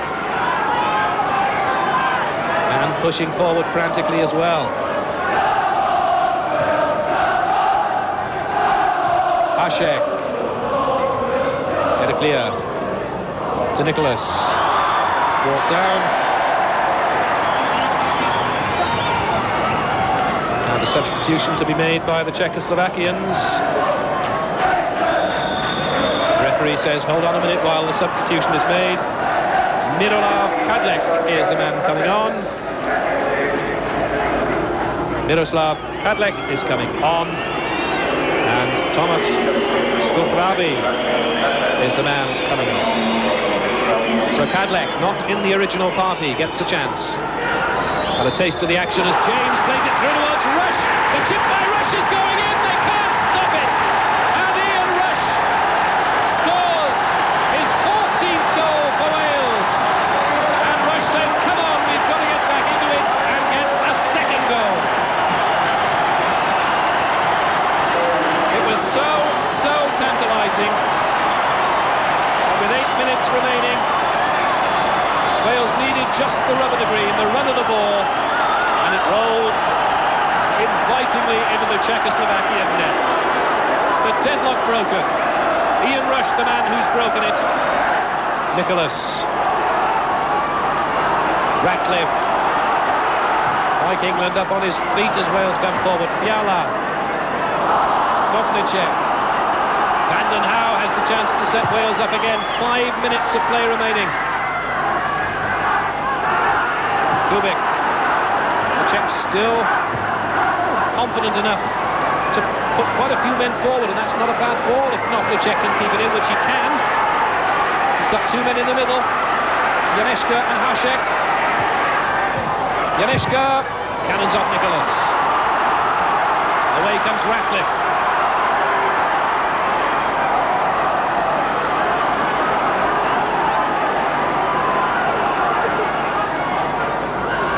Hughes.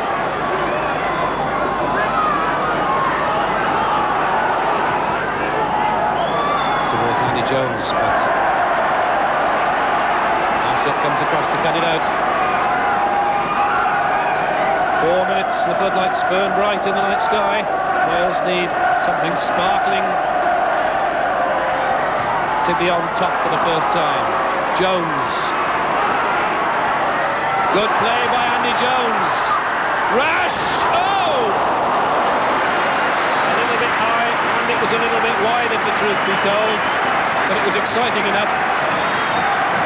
The play made by Andy Jones. The dive from Rush. What a spectacular goal that might have been. We're right at the end of the game. It's Wales 1, Czechoslovakia 1. Peter Nicholas. Headed clearance. Kadlec in injury time. Clayton Blackmore, he can't keep it in. linesman's flag goes up. And that's a throw to Czechoslovakia. They will be breathing a sigh of relief. They were full of jubilation when they scored the first goal. It looked as though that might be enough, but a little bit of rush magic has brought Wales right back in it. It looks now, though, as the referee looks at his watch, as though we could well have to settle for a 1-1 draw here. In fact, that is definite, because the referee from Poland blows his final whistle, and we've seen a game of some drama, some drama. Ian Rush, playing his last game as a Liverpool player, was the man who got the vital Welsh equaliser just 8 minutes from the end. His 14th goal for Wales, after Knoplicek, with a little bit of individual magic, had given Czechoslovakia the lead. So Finland's home defeat against Denmark earlier this evening means that Denmark go top of the table, and Wales have to be content with second place, with Denmark to come at home in September. The final score: Wales 1, Czechoslovakia 1. A draw then for Wales, but